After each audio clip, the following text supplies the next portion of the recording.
Always look on the bright side of life. Always look on the light side of life.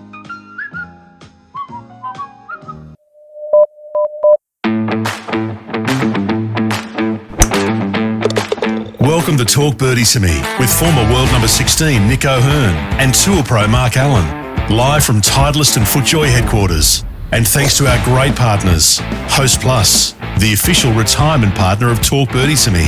Driving a BMW is like hitting the perfect shot. Smooth, controlled and powerful. Titleist, the clear number one ball in golf. FootJoy, the number one shoe and glove in golf. Better, when the greats bet, they bet with Better. And the Golf Clearance Outlet, who beat everyone's prices. Now, here's Nick and Mark. G'day everybody, this is a Friday and it's time for some feedback, but Nick, also today, there's the week 1 of 8 weeks where we will put one person into the draw for our trip to the cliffs with Darius Oliver, myself and a friend of whoever gets the big prize at the end. Tyler's gift packs, the whole lot, flights to Kangaroo Island, everything. Lucky winner and a friend. By the way, if you do want to enter, if you haven't entered already, go to any of our social pages. It'll be pinned at the front, a beautiful picture of something that means a lot to you in this great game of golf. Now, it is time for some feedback, Dan. Over to you. Yep, Friday feedback. Now, did you guys hear the comments that Monty made this week about slow play at the Open? Yes. And I applaud Colin Montgomery. Holy hell. Hang on. Stop the press. Well, that's about right, what he said. I mean, he's obviously a big watcher of Talk Birdie to Me because he's just clearly echoing everything we've been talking Very about true. for 2 or 3 years. Well, he may be a big watcher, but we've invited him on a couple of times and he doesn't even. Don't ruin my shtick. Thank you. Don't do it. So a lot of people commented on that. Heaps of people commented on that. 3 are on the TR33, whatever the hell that name means. Yeah. And he is. Which you do. Well, really, Monty's agreeing with me, so that's fine. Okay. But we have been on about this for so long. It's ridiculous. I mean, honestly, if the people at the USGA and the R&A are fair dinkum and the people at the tours are fair dinkum, then you would take the line off the ball straight away. That is just not on in professional golf. Get caddies away from Caddy's not allowed to straddle the line. that. I'd get players not straddling the line. I would go that far as well. No more of this straddling the line garbage. And you would enforce the 50, 40, 40 a hell of a lot tighter than we are at the moment. Indeed. 50 seconds being the first player to putt, you get 50 seconds. Second and third players get 40 seconds each. That's the way it works. Or in Ryan Fox's case, you need 22 seconds. And the other thing, I would be targeting the slow players. I would go out and target them. So Keegan Bradley, once those rules came into play, you and I, as rules officials, we would just turn up at 8:32 when Keegan's hitting off. And the very first time that he goes over 50 seconds, if he's the first player, he gets a yellow card. And the second time, he gets a one-shot penalty. Bang. Bang. Straight in there. If that's how you want to get it done, folks, that's how you do it. What if Ryan Fox was partnered with Keegan? Would that potentially throw Foxy off a little bit? It's a really good question. Now, Happens a lot. He has probably got good at not being put off. Yeah. That's what ends up happening. You just become bulletproof because, you know, I wasn't a fast player. I was probably right on the 50, right on the 40, and right on the 40, and I was always trying to calm myself down. I honestly believe half the reason they go around and around the green and straddle putt, it's just all about calming themselves down. And I think they would just get better at calming themselves down in the allotted time if it was enforced. Yeah, the same thing happened in tennis with the shot clock for That's right. for the serve. They gave them 20 seconds, and everyone thought Nadal and Djokovic and those players would go way over it. But no, they adapted beautifully. Guess what? They sped up and away they go. Baseball's a different game these days. It's a Baseball's mate. How much so better much more enjoyable. How much better is baseball? And the same thing would happen to golf. Yeah, you could put a shot clock in golf around the greens to start because they have those shot length towers, and you could do it there. That's the one spot. On the fairways, it'd be a little harder logistically, but anyway, that could be a good start. I'd ambush them. Look, I remember they had the shot clock masters, and I think it was in Amsterdam, Sweden. or one of those places. I think. And every single round was completed in under 4 hours. There was a record score for one of the tournaments when the Shot Clock Masters was on, but unfortunately it was just too much to have a shot clock in every single group, and it was just too much. That's why I think you target players, and they will say it's unfair, but I don't care. It's for the good of the game. This one here from Bluey, I'm going to make it a little bit tamer. Oh, nice. Bluey, I couldn't stand Colin the miserable old, but even though he's moaning about the good old days, the slow play now is Yes. Okay. Loud we and get clear. it. We get it. Yeah. Totally. Look, it's the one thing. I mean, you ask people who don't watch much golf, they say, why don't you watch any golf? It's boring. Yeah. You're just watching people doing laps and straddling putts. It is boring. You want people putting. Yeah. And that's why it's so important for people to see a Ryan Fox out there just getting on with it. Yeah. In a way, again, hopefully other pros sort of, maybe not other pros, but players see those, the juniors see Ryan, I can play well when I play fast. Nelly Corder, one of the fastest players, number one player in the world. Sam Burns, who Foxy was paired with, one of the fastest players. He gets on with it. And that's all we want them to do. We just want you to get on with it. Mark, you made some comments about Tommy Fleetwood last week. And you also said he was talking rubbish. Yes. Yeah, to be fair to say, the feedback was mixed. Okay. Wayne, I reckon Tommy is pretty much what you see is what you get. I thought it was an honest answer. That approach to golf and life could just be the secret sauce to his major victory soon. Yeah, maybe. Wayne, I think he's just a good actor. I think he was beautiful acting. You are. I do. Well, it was just, he was acting. He was asked a question. He knew which answer is right and which answer is crap, and he gave the crap one, and he did it in a beautiful acting manner that made him look genuine. He sent a lovely tweet to Ryan Fox as well, posted a lovely tweet about Ryan Fox, which I thought was great. Who, Tommy Fleetwood did? Yeah, he did. Oh, good on him.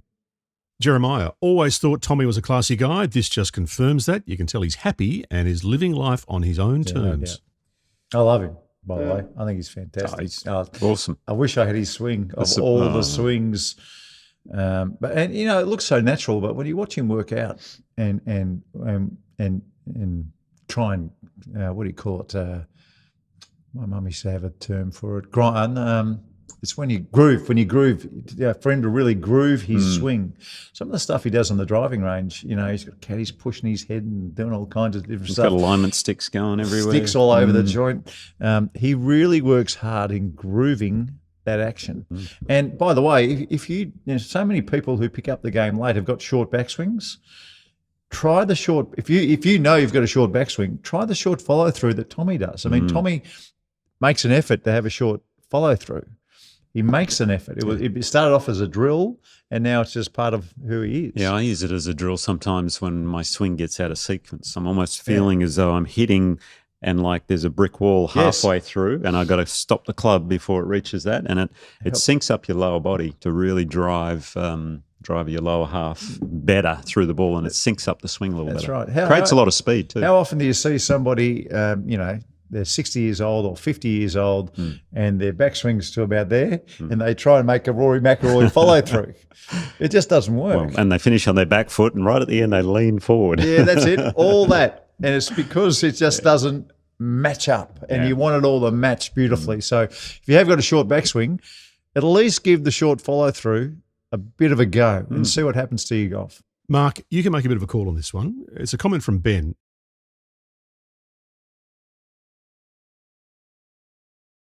Or the one that hits you between the eyes. Righto. What would you like? I want the one that hits me between the eyes. Of course he does. I thought you might say that. Ben, sorry, Mark, but I think you've got completely wrong those comments from Tommy Fleetwood. He is genuinely happy to be making a multi-million-dollar living playing the game he loves, and I believe him when he says a major would be a bonus. It's very easy for a journeyman nobody has ever heard of to have a crack at an elite international pro. Yes, it is. And that's why I was doing it, because I know better. Now, here's the thing, right? I played golf for 15 years around the world. And if you look at my Twitter bio, the first thing is 15 years around the world, not one win. I promise you, I think about it all the time. I just wish I had one win, just one. Because honestly, the story would have been the strongest field in history. It would have been the windiest weather. The greens would have been super fast.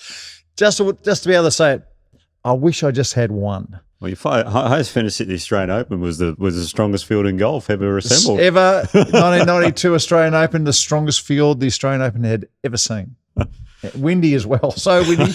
And by the way, I was the only player in the field who didn't have one round over par. That is a fact. And you got screwed over in New Zealand by that commentator. Screwed over in New Zealand. There's a whole bunch of reasons, right? There's a whole bunch, and I just didn't get that one win. Now, I know it's a different level, but he just wants that one major. And he will be exactly like me at my age, where it wasn't going to define me whether I won or not, But it's crap, and it was. And that's why I'm doing a stupid podcast, because I couldn't win golf tournaments.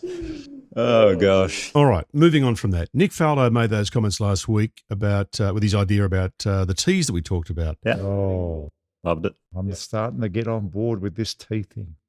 Well, here's a comment from someone called Melbourne Site Manager, whatever the hell that means. Melbourne Site Manager.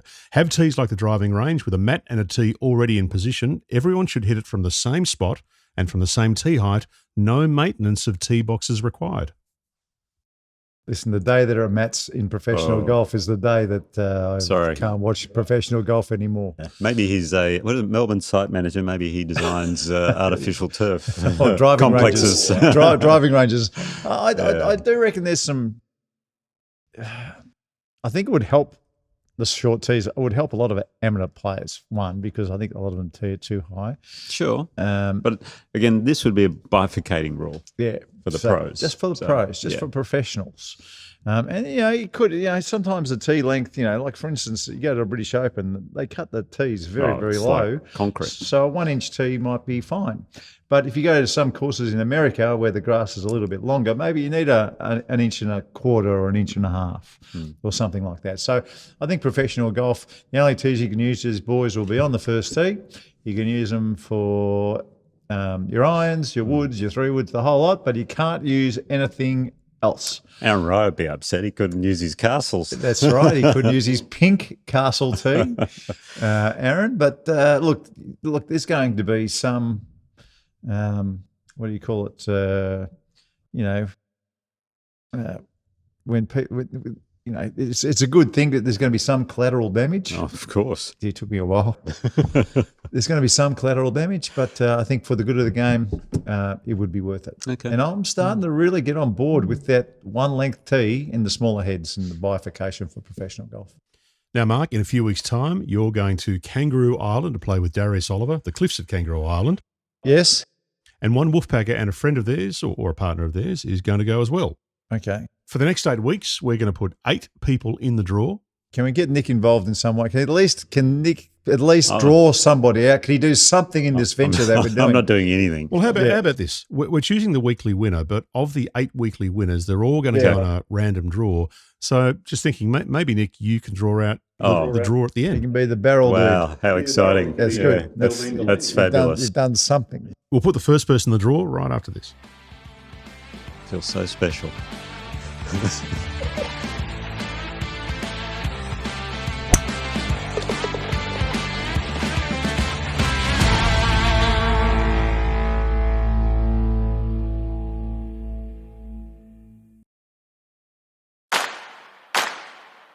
From Titleist and FootJoy headquarters, this is Talk Birdie to Me. We're here for BMW, luxury and comfort for the 19th hole. Host Plus, the official retirement partner of Talk Birdie to Me. The golf clearance outlet, they beat everyone's prices. And better, ahead of the game. Now for Titleist, the number one ball in golf, and FootJoy, the number one shoe and glove in golf. Here's Nick and Mark. Okay, so there's been a development in the break. Now we see it all. So even though all the winners will go in and you'll draw the winner, to be one of the weekly winners, you have to appeal to Dan's warm and fuzzy side. That's how you get in. Dan's picking it. Dan is picking the picture out. That is untrue. So you might as well tell people what appeals to you, Dan, so people have got an idea of what picture to send. That is ridiculous. Yeah. You know what? If you'd been at the meeting where we discussed it and turned up, you would have had more of an input into this. I tell you what, I wouldn't be surprised It was if a we meeting get of 8 one. bald winners coming straight through. That's going to happen. Everyone comes from Wollongong. All from Wollongong. Yeah, that's All right. from Wollongong and all Roosters fans. All right, well, come on. No more delay. Who is the first winner? Oh, no, hang on. Let's talk about the prize No, first. well, the prize is elite. It's probably the greatest prize in podcast history in Australia, without a doubt. You and a guest will be flown to Kangaroo Island, where you'll be playing golf with myself and Darius Oliver, the man who designed the cliffs on Kangaroo Island. Maybe you can win that tournament. Maybe I could. Thanks, Nick. See, this is what happens. Who was the guy who sent it in? This is what it is, mate. The links are on our socials. Just go down. You can find them there. You got to upload a photo and a story about golf that means something to you, Yes. which is great. So who's Love it. appealed to your warm and fuzzy side this week, You Dan? know, you're destroying a very beautiful moment. Sorry. Is Mark Hallow. Mark, hello. Congratulations, Mark. Well done, Marco. Is Mark comes from Ballina in New South Wales. He's a member of Nice. Ballina Golf Club. that close to Wollongong? No, it's not. It's up near the Gold Right. Coast, near Byron. Okay. Right. Here's Mark's story, which I think is good. Watching my 13-year-old son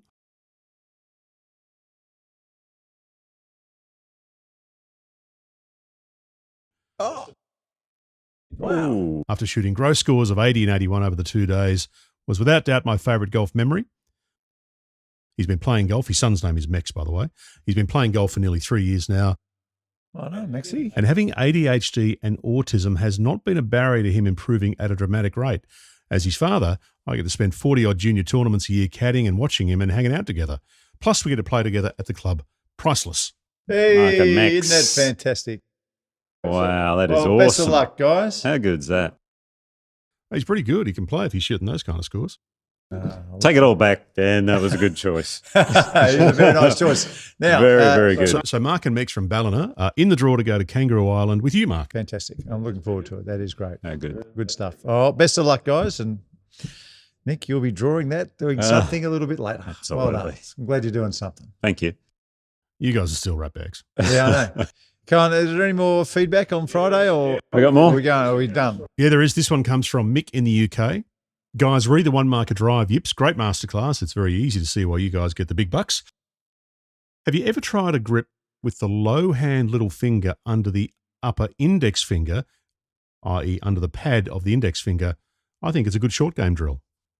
What So- did that make sense? The The little, low hand, little finger. So that would be my left hand, your right hand. yeah, Your right hand. yeah. That's the low hand. Under the pad of the index finger. So it's like a reverse It's just overlap. it's like a putting grip, It's like a similar to a putting sort grip. of. Yeah, it's a Okay. putting grip, and that you That's you a drill chip like for, that. for driving or chipping? You say chipping No, it's for driving. for driving? No, I've never, tried it. that. Oh, that'll be interesting. What would it do? Do you think I don't know. it would just it would, More bottom hand. it would definitely be more bottom hand, Mm. or maybe you're hanging on top more tightly with these top three fingers, the last three fingers, which is Ben Hogan. Remember Ben Hogan? Yeah. The Five Fundamentals of Golf, the book that ruined my life. Those 1, 2, and 3 was a big factor that he held on with those three. Yeah, true. So maybe that. Maybe. You know, Okay. he did very well with that. We'll give it a try. There's a golfer called Scott Wern. Can you remember the name Scott Wern? Scotty Wern, No. well, he was really big on that. He went over to Canada. Okay. I should get him on one day, Scotty Wern, because he won this tournament, which is one more win than me. He won this tournament in Canada, and he was blind drunk every day. Oh, dear. And Okay. on the last night, he was leading, he had a good lead, and he's wanted to go straight back to the hotel and go to sleep. And his caddy said, "No way, you're getting drunk again," because that's what you've done. So he went out and got drunk. Wow. And he was focusing on those Those three fingers. the fingers in Gosh. your top hand, just like Ben Hogan. And he faded his way to victory. And remember, it's all about consistency. Then he went out and celebrated and got drunk again. Maybe we should get Scotty Wern on to relive that story Wow. at some stage. Okay, message here from Carl, guys. Watching the Open, and at one point I saw. Now, the ruling says that as long as the batteries are removed, you can use them as binoculars. So why do you think he would even use it and bring a spotlight onto the player like that? I think his reasoning, I did see some explanation from him. He says, look, my eyes are bad, and he uses them as I don't know what the correct term is, like a Like a spotting, so I could spot it, or Yeah, it basically enhances something down. He can see. He can see further down. Well, what do you call it? It's not like binoculars, but it's something like that. And he's taken the batteries out, so it's not using it for distances, just more to see where the ball is down there because he can't see long range. Right. So, now, not a good thing for a caddy, by the way. Well, yeah, that's right. You want to be able to see if you're a caddy. Hey, just on Lucas Herberts' caddy, I sent through something on our feed this week about how Lucas Herberts' caddy sets up every day for Lucas's putting drill, and it was so good. Very interesting. It was so good. So he's got this board. Maybe we'll play it at the end, Dan, when we're done. It's almost like a stimp thing, where you roll the ball down to find the straight putt. So he uses a ball launcher to find a straight putt on the green. Yep. And then what he does is he's got this this board with holes in it that has Lucas Herbert's putting arc on it. Yep. And he sets that down so it goes straight, and then he puts the pins in, and then he snaps a chalk line, and then he just takes the board up. I want to do that drill. Took him a while. It did. You know what? I just realised, Wilbur, I underworked you, mate. Yes. Because I used to do the chalk line thing most. No, Wilbur. Funnily enough, Wilbur would always go and find the straight putt for me. You know?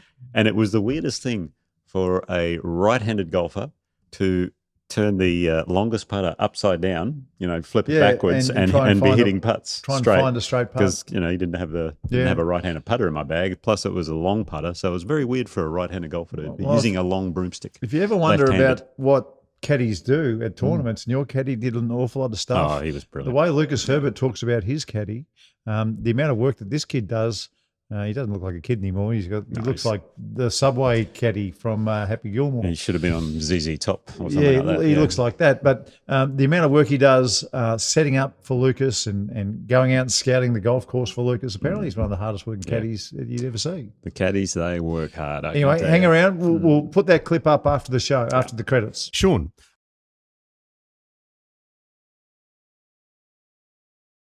Oh, that's great. But playing with a person who insists on the flag in, even for tiddlers, this results in the group putting the flag in, taking the flag out, put the flag in. You can't rest the flag on the green because old mate will want it back for their 3-footer. Once the flag is out, it should be out until the hole is finished. Social golf for the whole group. Totally. Could not agree more. Longer putts, 30 for 40 footers, fine, because I can't be bothered. But anything within whatever, take it out. Yep. Sometimes in our group, I mightn't be ready to go, but I want the thing in because it's a downhill quick putt or something, and I'll say, look, I'll go first because I'll leave it in. I'll take it out for you, and then you go first. So it's common sense what he's saying. A couple of quick ones here, and then a question from somebody that I think you'll find very well. Put it this way: I'll be fascinated by your answer about this one. By the way, Nick? Well, no, both of you. Good, because it's an issue that you've both talked at length about. Okay. First of all, this is from Stephen. In the 90s, my club pro said to me, that's in relation to that question we had a while ago about handicaps at different courses. Handicap. From Carl, this is interesting. I always have my best rounds on new courses because I've got no negative thoughts. You just play the numbers on a new course and you're not thinking about past disasters or holes you've had trouble with. That's actually, that happens. I know I didn't play a lot of pro-ams on the way through, but the pro-ams I'd played on at courses where I didn't know where I was going, I almost didn't want to know where I was going. Yeah. Because... Or if it's a 36-hole pro-am where you play 2 days, the first day you're carefree. I'm just going to whack it down there. Oh, there was out of bounds down there? I didn't realise that. That's right. Sometimes you play a hole and you've gone bang with the driver. You get down there and you're only 10 feet away from a hazard on the left. Yeah. You go, oh, God, I didn't know that was there. Next day you're hitting an iron trying to steer it. That's exactly right. So, it can work both ways, though. You need a bit of local knowledge at the same time, especially on the greens. How often did you did hit a bad shot and you look at your caddy and go, you didn't tell me it was out of bounds there? Well, I haven't told you anything so far. You've been in your 3 under. Or the best one is you're playing in a pro-am with playing partners and they go, that's the line there. So you just hit it there and they go, I didn't realise you're going to hit it that well. Yeah, that's right. That's right. All right. Question here from Fitness Masters. Yes. Only you know if it's true or not, but it's kept under wraps. Mm-hmm. So he's agreeing with you so far. Mm-hmm. However, with all the new technology these days, If you were wearing a GoPro or those new glasses with built-in cameras, Yes. and you make a hole in one wearing those, does that count and does that give you bragging rights? Even if you're playing by yourself? You're playing by yourself, but it's filmed. Playing by yourself, it's not a hole in one. If it's filmed, You've knocked it in the hole, but there is no way you write down one. You've just knocked it in the hole. Interesting. That's how I would view it. But is the reason why it doesn't count if you're playing by yourself because it's potentially not believable? Yes. Yeah. Therefore, does the filming negate the lack of believability? Yeah, but these days, again, with AI, you can always do anything. Yeah, so I'm now going the other way. I was thinking, I think that should count. But now, no, I don't think so. Look, if you're just, even if you're not playing a match and you're playing, if it's just you and me and we're out, messing around, all right? If I hold it in, I'd probably somehow claim it. That's the only way I'd do it. What? That's the cheapest hole in one you can have. If you and I are just going out and playing a few holes. Yeah, sure. We're just out playing a few holes and, my first ball. I'd buy you a drink in the bar There or you something go. like that. But It's a one, but I wouldn't be proud of I'm it. not sure I'm going to add it to the tally. Yeah. I only count holes in one in tournaments. Do you? So, I've had 3 in tournaments. So. No. Anywhere you write down a one, or if it's a match play event and you've beaten somebody because you've had a one, I count them. Okay. How many you had, Mark? 12? 12. Yeah. But on your counting criteria, you can only count 3. 3. Yeah. Yeah. I I don't think I'd be 12. I'd be close to it though. Yeah. I actually don't know the number You've because played I a lot don't of golf. really count them. Yeah. I had one year at the Singapore Open in the Pro-Am Yes. in the Wednesday. Tough par 3, the 17th hole. Hold it. Did a one go on the card? Yes. Yes. Oh, it's a one. And there was a car. Well, you had 4. No, there was a car. There was a car. There was a car, but it was only in the tournament. Oh, no. So I don't count it. That's fair enough. I don't count it. But a one went on the card. Yeah, I suppose. But Yeah, it's okay. anyway. So that's why I say if a one goes on any card, that's a one. Even a Pro-Am. Okay. That's the feedback for today.